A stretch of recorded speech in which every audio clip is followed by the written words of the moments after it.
¿Cómo están, hermanos? Dios les bendiga. Aquí disfrutando de las bondades del Señor, y me alegra estar una vez más con ustedes en estas cápsulas proféticas. Hoy quiero que me acompañe al libro de Isaías, el profeta Isaías. Quiero leer solo el primer versículo para que nos enfoquemos en lo que Dios quiere hablar hoy. Amén. Gloria a Dios. Dice el capítulo 38 de Isaías: en aquellos días Ezequías enfermó de muerte, y vino a él el profeta Isaías, hijo de Amós, y le dijo: Jehová dice así: ordena tu casa, porque morirás y no vivirás. Levante su mano derecha, que es la mano de la petición. Padre, te pido que en este momento nos hables, que confronte el Espíritu Santo a nuestro ser, a nuestra alma, a nuestro espíritu, para que podamos entender tu palabra bendita y crecer sobre todo en los fundamentos maravillosos de las Escrituras. Gracias, Señor, que esa palabra llegue hasta lo más profundo de mis hermanos que están escuchando. Dios les bendiga, hermanos. Quiero hablar sobre Ezequías. ¿Quién era Ezequías, hermano? Fíjese que Ezequías sabe que tiene una descripción, y Ezequías significa, voy a tratar de buscarlo acá, vamos a ver, no lo tengo por aquí, pero posteriormente yo les voy a decir lo que significa Ezequías. ¿Qué sucedió en esa ocasión cuando los asirios estaban rodeando al pueblo de Judá, y el rey de Judá era Ezequías, pero él había recibido el reino a través de su padre Acaz, y él quería ordenar las cosas?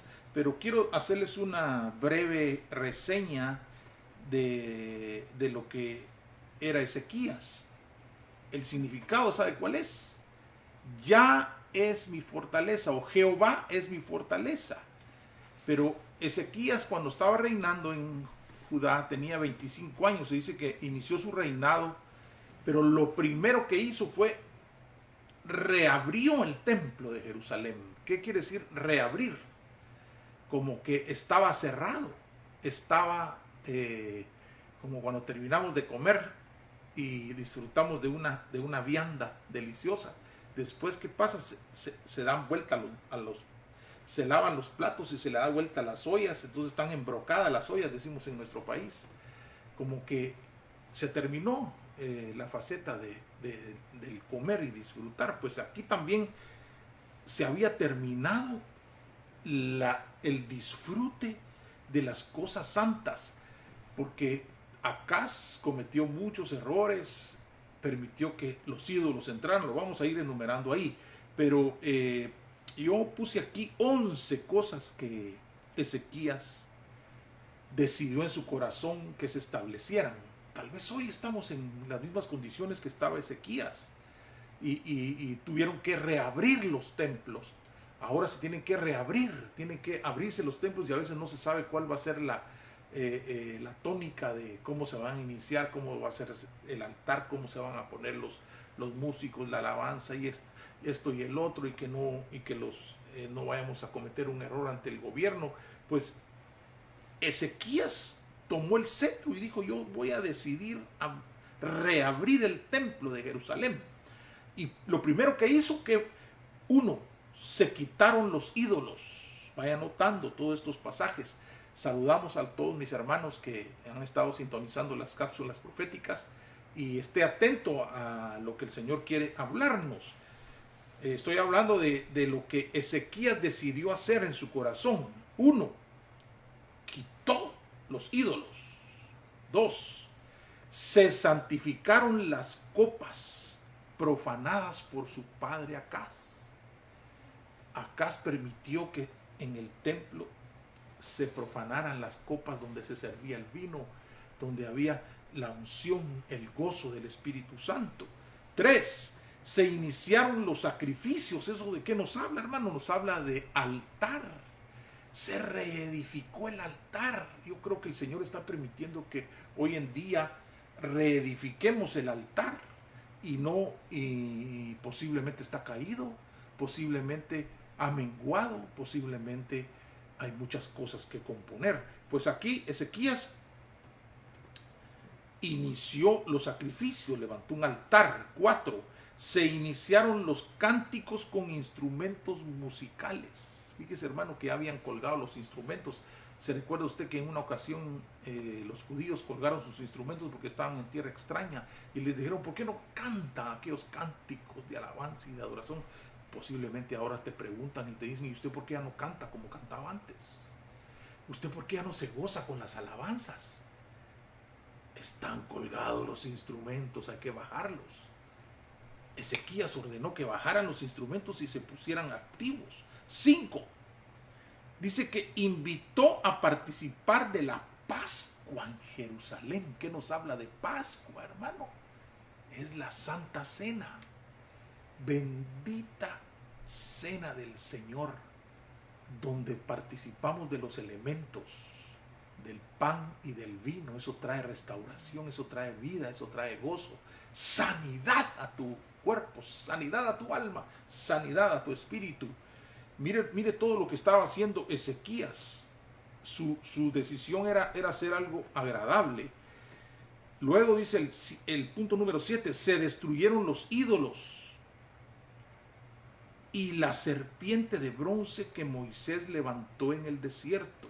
¿Se acuerda usted de esa serpiente que levantó? Quiero leer Números capítulo 21, voy a leer desde el verso 4 hasta el 9. Vamos, oiga lo que dice la palabra del Señor. Dice que partieron del monte de Hor por el camino del Mar Rojo para rodear la tierra de Edom, y el pueblo se impacientó por causa del viaje. ¿Se estará impacientando usted por la pandemia, por la cuarentena, por estar encerrado en su casa? Cuidado con impacientarse. Yo creo que debemos gozarnos y disfrutar de lo que Dios está haciendo, porque ¿cuál era la consigna de Isaías hacia Ezequías? Vas a morir, pero ordena tu casa. Hermano, yo no sé si está hablando de muerte espiritual o muerte física.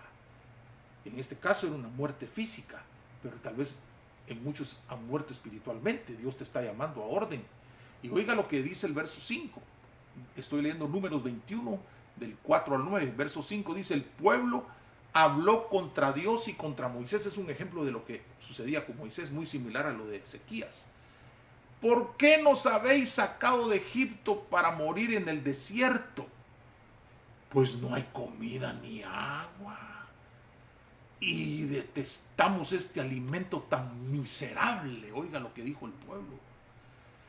Verso 6, y el Señor envió serpientes abrasadoras entre el pueblo y mordieron al pueblo, y mucha gente de Israel murió. ¿No serán serpientes abrasadoras las que están mordiendo a algunos? ¿Y por eso están muriendo? Vamos a analizarlo más adelante, qué fue lo que sucedió. Verso 7. Entonces el pueblo vino a Moisés y dijo, hemos pecado. Ahí sí, mire, cuando ya ven que la muerte se acerca. Hemos pecado porque hemos hablado contra el Señor y contra ti. Intercede, por favor, ante el Señor para que quite las serpientes de entre nosotros. Y Moisés intercedió por el pueblo. Mire cómo Moisés era un hombre noble. Verso 8 dice, y el Señor dijo a Moisés, hazte una serpiente abrasadora y ponla sobre un asta, y acontecerá que cuando todo el que sea mordido y la mire, vivirá. Eso es tipo de Cristo. El que mira a la meta que es Cristo, vivirá. Esa es promesa de Dios. Y luego la conclusión, el verso 9, y Moisés hizo una serpiente de bronce y la puso sobre el asta. Y sucedía que cuando una serpiente mordía a alguno y éste miraba a la serpiente de bronce, vivía. Oiga, hermano, qué maravilloso saber que en medio de muerte el destructor ha salido por las calles, en medio de esta cosa terrible que estamos viendo. Hay una promesa de mirar a nuestro Redentor para darnos vida. Aleluya. Entonces, el séptimo punto que estoy hablando aquí dice que se destruyó Ezequías los ídolos y la serpiente de bronce que Moisés levantó en el desierto, para que el pueblo no considerara objeto de adoración. Wow, hermano. Quiere decir que lo que en una ocasión fue una ordenanza de Dios a Moisés de que levantara esa serpiente, y el que no obedeciera venía muerte, pero era temporáneo, era temporal. En la época de Ezequías ya estaban adorando ídolos y querían adorar la serpiente que levantó Moisés en el desierto. Entonces Ezequías dijo, no vamos a permitir que la adoren. Punto número 8. Organizó a sacerdotes y a levitas. Dios está levantando sacerdotes en las casas y levitas para que el culto a Jehová inicie de nuevo, hermano. Como que ya había colmado a los ojos de Dios muchas actitudes o muchos ritos y ceremonias que se están haciendo en las iglesias. Y Dios puso un alto, un selá. Dijo, momento, voy a levantar sacerdotes conforme a mi voluntad y a levitas para que el culto sea restaurado. Otra cosa que hizo Ezequías, se reinstauró el diezmo, dice, y las fiestas. Usted sabe la bendición del diezmo. Número 10, este es muy importante, dice que fortificó la ciudad de Jerusalén con un ejército. Quiere decir, hermano, que ahora que se van a reabrir las iglesias, lo que más deberíamos de pedirle a Dios es de que nuestro ejército de intercesión, nuestro ejército de oración en la iglesia debe estar fortificado, debe estar preparado para batallar no contra carne y sangre, sino contra huestes y potestades. Y el punto número 11 dice que construyó un túnel. Cómo me hubiera gustado mostrarles una foto que tengo, pero si puedo hacerlo más adelante, de subirla, donde se mira un túnel ahí en Israel. Yo tuve la oportunidad de ver ese túnel donde Ezequías lo hizo porque era necesario que cuando los ejércitos enemigos llegaran, una de las cosas más importantes era que mantuvieran agua. ¿Qué habla el agua, hermano? Dice que construyó un túnel desde Gijón hasta el estanque de Siloé. Era una distancia bien larga. Él sabía que era fundamental tener provisión de agua. Es fundamental tener palabra en nuestra casa, en nuestro interior. Y fíjese que cuando Isaías confrontó a Ezequías, teniendo estas decisiones, teniendo estas buenas intenciones, Ezequías, Dios le dijo a Isaías que él iba a morir. Ezequías, cuando escuchó de que iba a venir muerte a su vida, dice que fue a orar al templo, hermano. ¿Qué quiere decir eso? Usted, cuando recibe una mala noticia, no vaya a orar con sus amigos para chismearlo, o vaya a compartirlo con los médicos o con el mejor cirujano, mejor, qué sé yo, cuál sea el problema. Hay que dirigirse al templo como lo hizo Ezequías. Fue, dice, al templo con las vestiduras rasgadas, rasgó sus vestiduras y se cubrió de cenizas. Tenía una actitud de silencio, tenía una actitud de ayuno hasta cierto punto. Pero ¿sabe dónde? Algo que me impresiona, por qué motivo Dios restauró a Ezequías.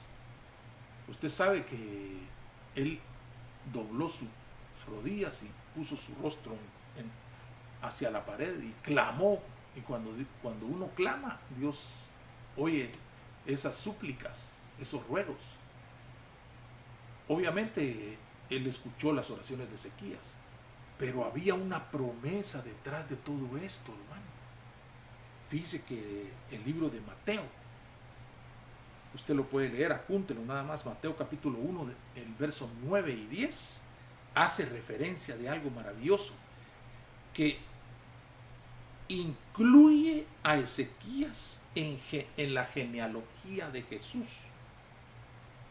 Oiga, hermano, mire, quiero regresar al capítulo 38 de Isaías, que es el que nos está acotando en este momento. Pero quiero leer el verso 5. Mire, me impresiona, hay que ver los detalles de lo que Dios habló.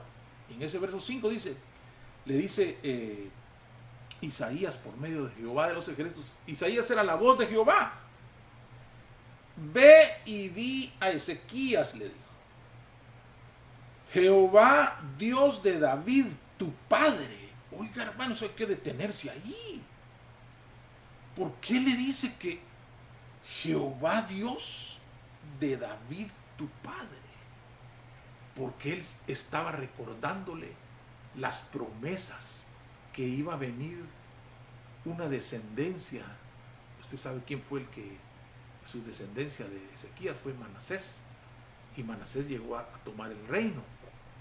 Pero en ese momento, cuando él enfermó, no había nacido Manasés. Entonces, mi pregunta es, ¿será que Dios respondió al clamor de Ezequías? A la intercesión. Dios responde a la intercesión y al clamor, pero Dios cumple sus promesas, porque prometió que por medio de él iba a venir la descendencia de Jesús. Y usted sabe la genealogía, ahí cuando lee usted todos los nombres que van naciendo y naciendo y naciendo, llega hasta Jesús. Incluso David entra en esa genealogía. Pero ¿por qué le dice Jehová, Dios de tu padre David? Ezequías era descendiente de David, prometiéndole tener un hijo en el trono de Jerusalén para siempre, le dijo.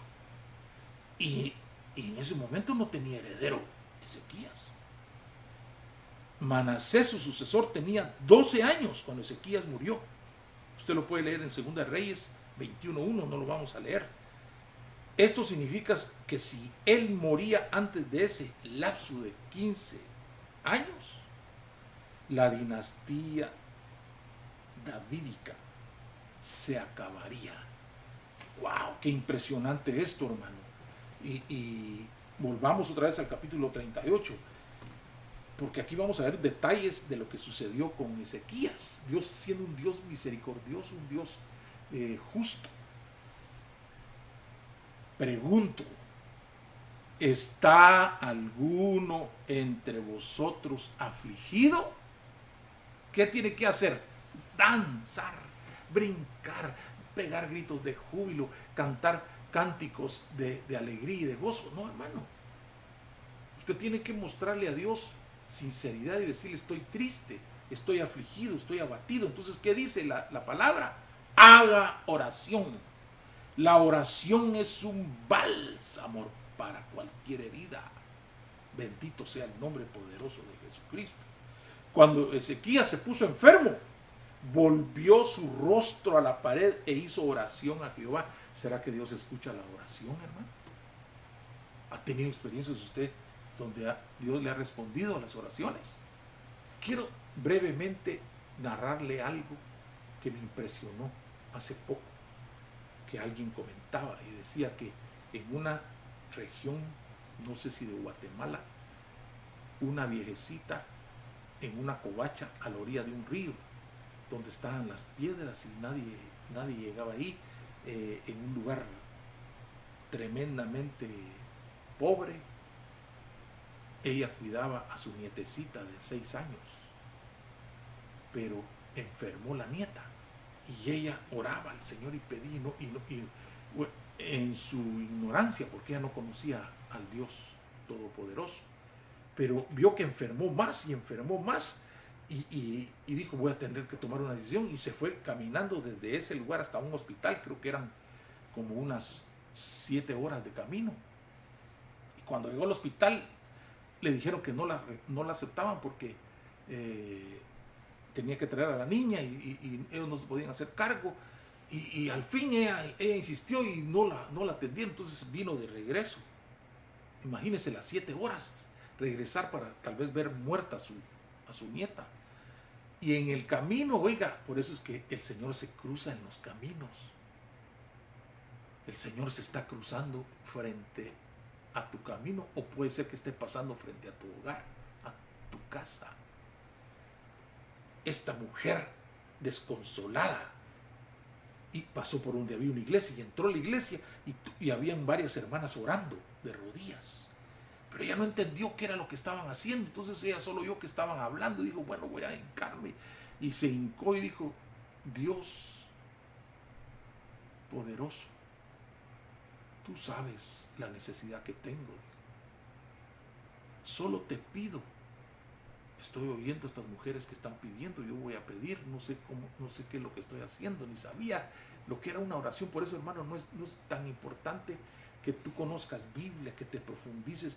Es bello profundizar en la palabra, pero es más importante tener experiencias personales como esta mujer que no sabía orar, pero empezó a orar y dijo, Dios mío, tú sabes, yo tengo a mi nieta ahí que no me atendieron en el hospital, pero solo te pido que si tú puedes llegar a mi casita, le digo, y te voy a decir algo, debajo de una carpeta, una alfombra, hay una llave. Toma la llave para poder entrar y sana a mi hija. Gracias, Dios mío.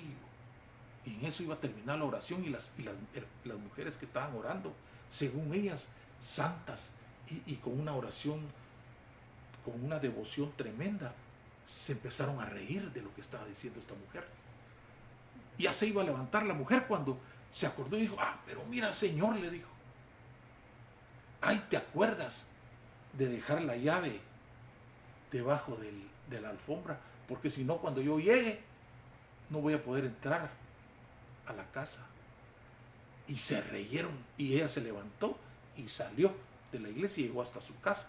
Pero las hermanas que estaban ahí, mire, por eso le digo, hay oraciones que son tradición, hay oraciones que son como la oración de Juan. Se recuerda a los discípulos que decían, o los fariseos, ¿por qué no oran ustedes como oraba Juan? Una oración. El Señor, mejor pídele una oración como la de Jesús, que no sea una oración legalista, una oración por cumplir y por pasar el momento, una oración que salga de lo más profundo de tu corazón, como le salió a esta mujer. Y cuando llegó esta ancianita a su casa, y cuando se agachó y vio que ahí estaba la llave, la sacó, abrió la puerta y entró a su casita humilde y vio que la niña estaba jugando y se le quedó viendo y dijo, ¿qué pasó aquí? Y la niña le dice, ¿sabes una cosa? Le digo, tú mandaste a un médico de vestiduras blancas. No, ¿por qué? ¿Qué pasó? Entró un médico y cuando me vio, puso su mano sobre mi cabeza. No te preocupes, le dijo. Y solo le dijo, y te recuerdo que le digas a tu madre que voy a dejar la llave debajo de la alfombra. Hermano, ¿será que Dios está viendo nuestras necesidades? Claro que sí, hermano. Y este Ezequías, el gran rey, al oír lo que el profeta le estaba diciendo, le pide una señal, hermano. Yo creo que es válido pedir una señal, pero oiga cómo lo hizo este Ezequías. Voy a leer el Salmo 138:3, apúntalo nada más. Oiga que nunca tendremos motivo para decir que hemos orado en vano. Siempre Dios responde a las oraciones o nos confirma de que Él nos está escuchando. Dios fortalece el vigor del alma, dice el Salmo 138:3. Y el Salmo 128:5 dice, Dios prometió recuperar, le prometió recuperarlo a Ezequías, pero también guardarlo a su pueblo de la amenaza de los asirios. Y que Jerusalén sería libertad del asirio y amparada por Jehová de los ejércitos. Entonces viene Ezequías y al oír esa noticia, hermano, imagínense qué agobio estar sabiendo que los enemigos los van a invadir y van a destruir a su pueblo, y encima viene la noticia de que él se va a morir. Le pide una señal. ¿Se acuerda usted de una escalera donde la sombra variaba según el movimiento del sol? El sol retrocedió. O sea, la sombra retrocedió. Si retrocedió la sombra es porque el sol se quedó quieto o se tuvo que mover. Ezequías le pidió una señal y le dijo: muéstrame algo que yo sepa que tú estás interviniendo. Y cuando Dios le dice que le iba a volver atrás 10 grados la sombra que había descendido en el reloj de su padre Acaz, usted lo puede leer en el verso 8 de Isaías capítulo 38, está bien que la sombra se adelante, porque cada vez que pasan los minutos se va adelantando la sombra, pero era imposible que se retrocediera, y Dios lo hizo, porque el mismo Dios que echó a andar el reloj de Acaz puede retrasarlo cuando Él quiera. Él tiene el dominio, porque el padre de las luminarias es el director de ellas. Aleluya. Él conoce los tiempos y le ordena al sol y le ordena a la luna. ¿Sabe? Encontré un pasaje en la Biblia por qué motivo está la luna ahí. Si usted sale por las noches y ve la luna, ahí está todavía. A pesar de todo lo que está sucediendo, la luna sigue estando ahí. Pero encontré un pasaje en los Salmos, búsquelo, está entre el Salmo 1 y el Salmo 150. Pero dice que la luna es un testigo fiel de las obras que Dios hace en la tierra. O sea que en pocas palabras, la luna está ahí como un testigo de todo lo que Dios hace y seguirá haciendo. Y el sol saldrá en su debido momento. Pero sigamos aquí, mire hermano, porque aquella palabra de nuestro hermano Santiago: toda buena dádiva y todo don perfecto proviene de lo alto, desciende del Padre de las luces, con el cual no hay cambio ni sombra de variación. Gloria sea el nombre de Dios. Y por esta señal que Dios le dio a Ezequías, Ezequías escribió un cántico. ¿Sabe usted que él escribió un cántico ahí en la Biblia? Lo dejó por escrito, un cántico de acción de gracias. Pero oiga hermano, muchas veces hay personas que Dios les inspira cánticos preciosos, pero no viven la letra de ese cántico. Ezequías no correspondió al bien que había recibido. No fue agradecido porque su corazón era orgulloso. Por lo tanto, la ira vino sobre él, sobre Judá y sobre Jerusalén. Un cántico de agradecimiento es cosa buena, pero una vida de agradecimiento es todavía mejor, hermano. Y David nos lo recuerda. ¿Se recuerda usted el dulce cantor de Israel?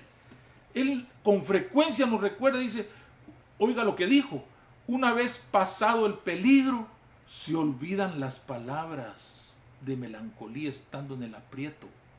Muy rápido se nos olvida lo que Dios hace por nosotros, de dónde nos ha sacado, de cuántas veces nos ha librado de la muerte. Y lo dice el Salmo 31, 22. Y yo, dijo David, alarmado, decía, cuando uno está alarmado, cuando uno está inquieto, cuando uno está en ese problema, grita, gime, clama. Yo alarmado decía: cortado soy delante de tus ojos. Empero tú oíste la voz de mis súplicas cuando a ti clamaba. Oiga hermano, Dios responde a las necesidades, Dios responde a las súplicas, como dice aquella palabra linda en los Salmos: Él escucha la oración de los justos. Él escucha el clamor de los piadosos. Gloria a Dios. Pero en esa ocasión dice que Ezequías tenía 40 años de edad. Estoy leyendo el verso 10, estoy parafraseando. Y aún no le había nacido su hijo sucesor, que era Manasés.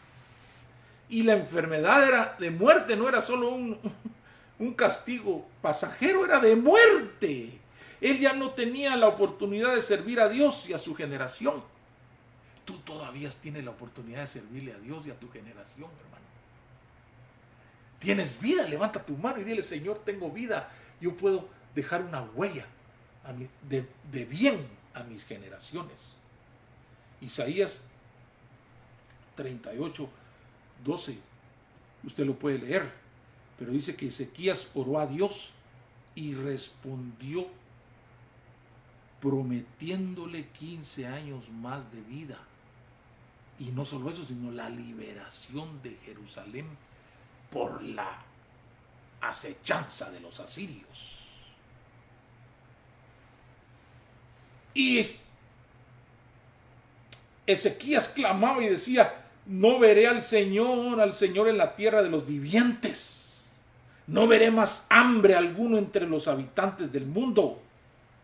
Hermano, él sabía que lo iban a sacar de la tierra de los vivientes.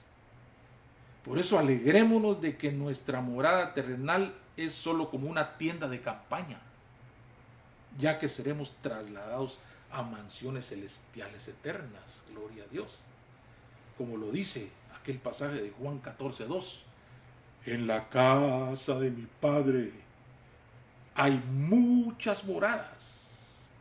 Si no fuera así, os lo hubiera dicho, porque voy pues a preparar, ¿qué? Moradas. No, hermano, las moradas son para habitantes que Dios ha establecido, llevarlos ahí. Pero al final de ese pasaje dice: voy pues a preparar un lugar. Para nosotros no está preparada las moradas. Para nosotros está preparado el lugar de la cámara secreta, porque somos la esposa del Cordero. Y está preparada para vosotros. Así como el tejedor, cuando ha cortado los hilos, ha terminado su obra.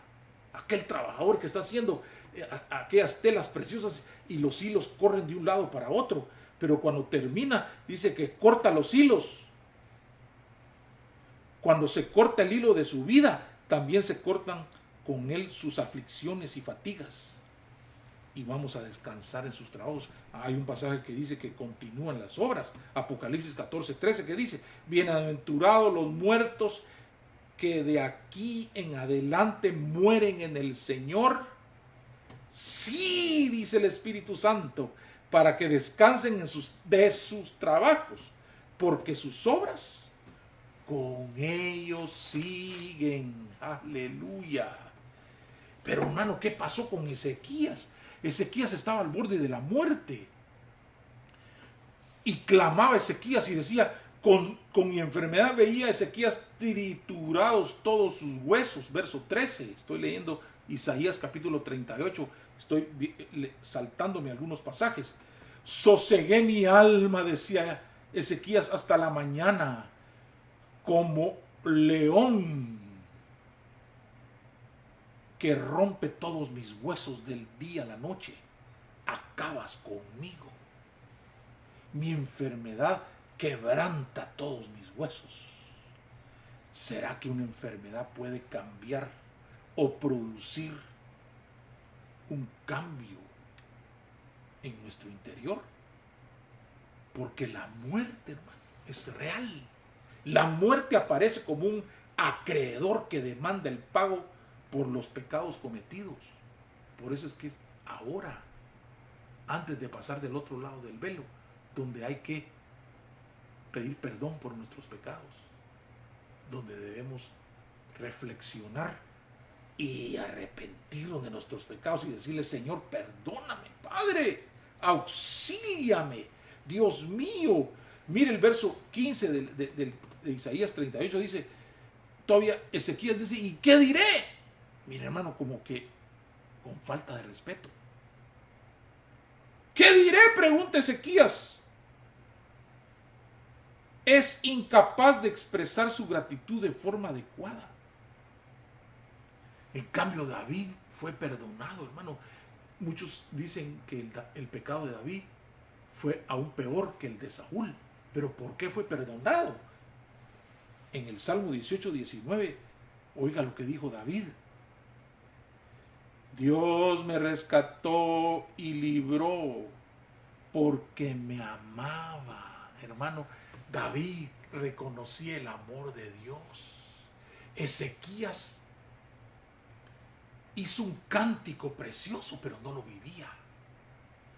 Ezequías tenía talentos y dones extraordinarios, pero no cumplía la palabra cabalidad.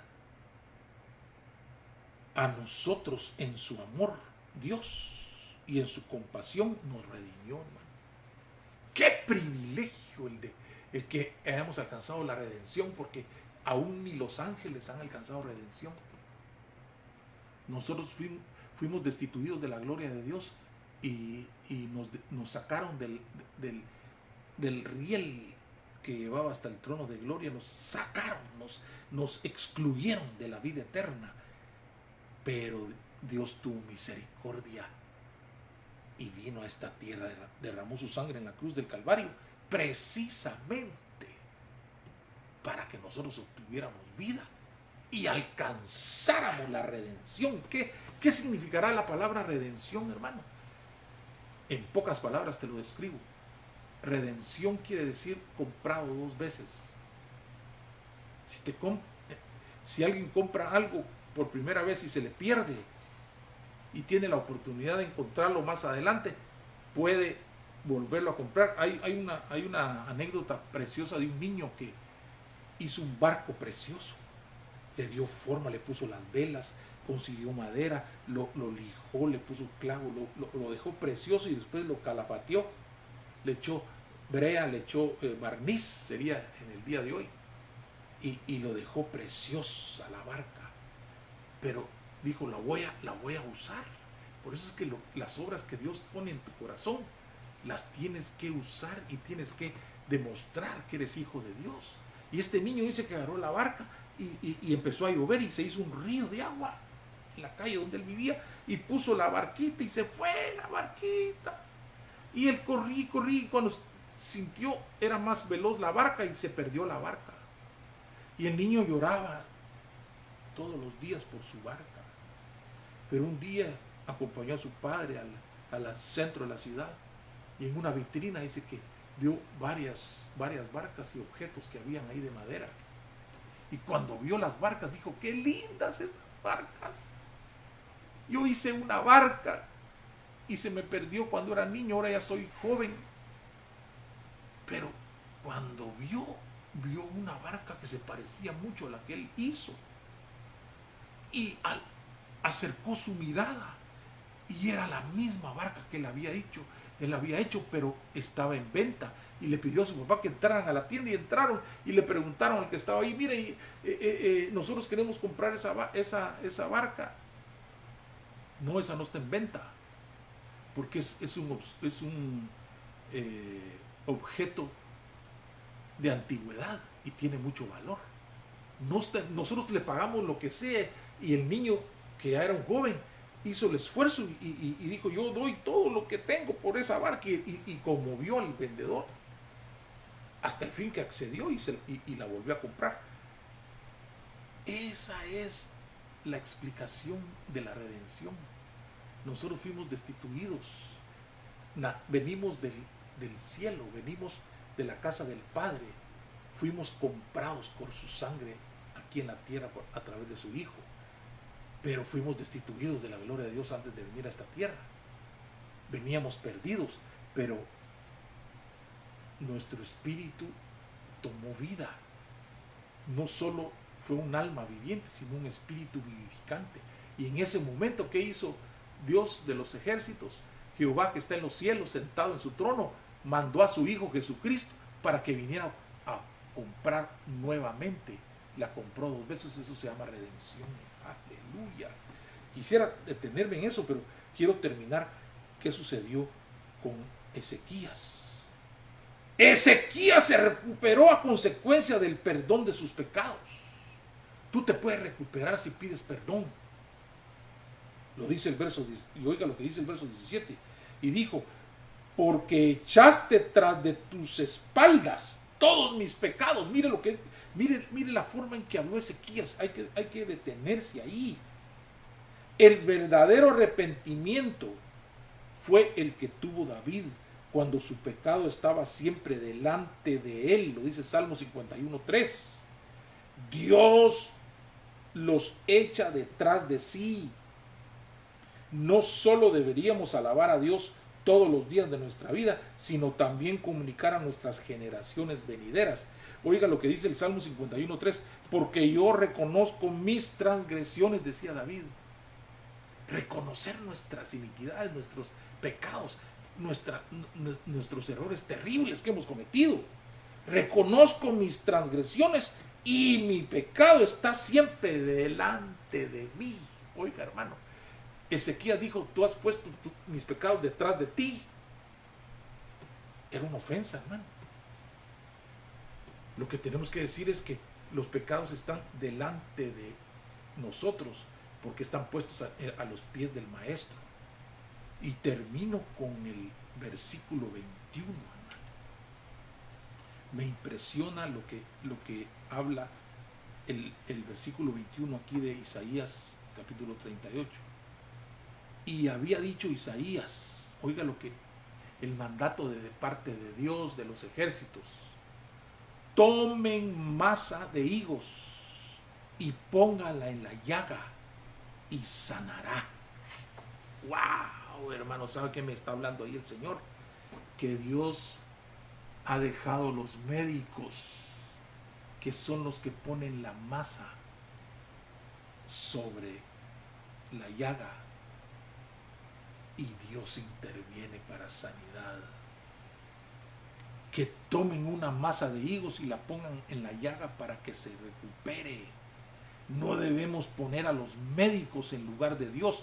Los médicos están para auxiliar, pero Dios es el Dios que determina la vida.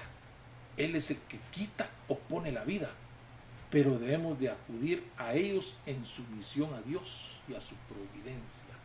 Yo quiero orar, hermano, porque el Señor nos ha hablado que Ezequías fue un hombre que no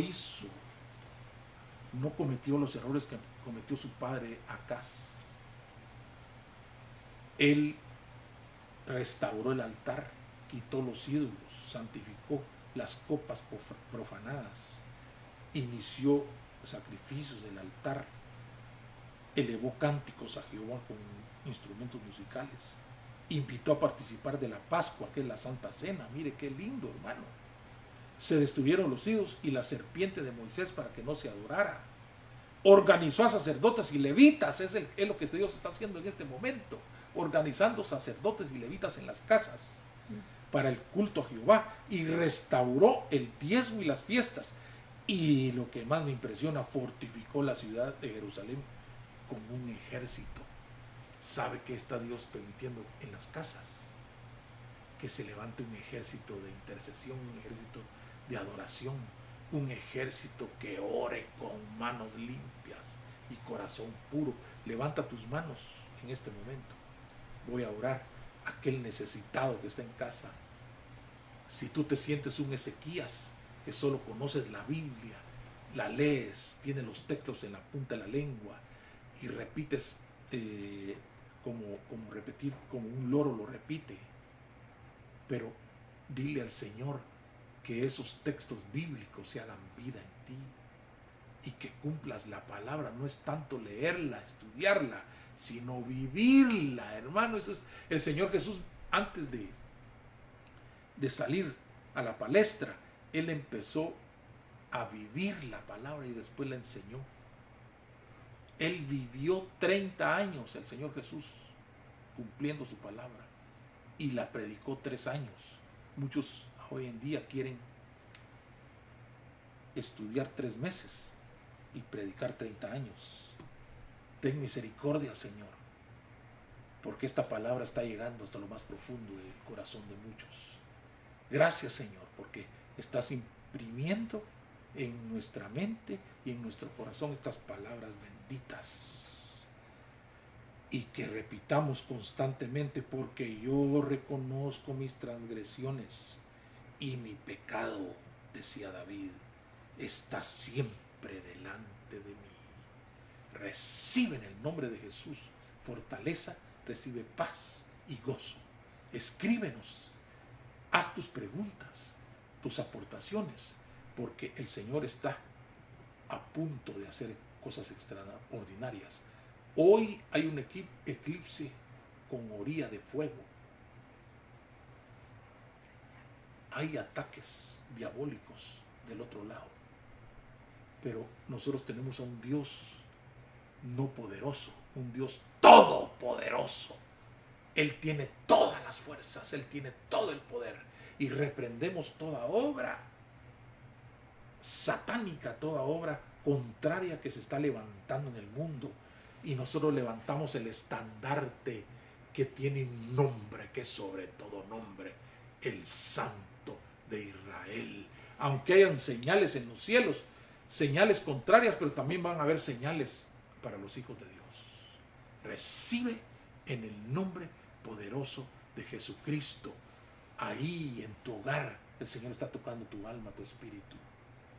Son tiempos de decisiones, son tiempos de reflexión para que levantemos el altar, reedifiquemos el altar que está caído y levantémonos como sacerdotes y levitas con el cetro de autoridad en nuestras manos. Amén y amén. Dios te bendiga y estamos en la próxima oportunidad, siempre en las cápsulas proféticas. Amén y amén.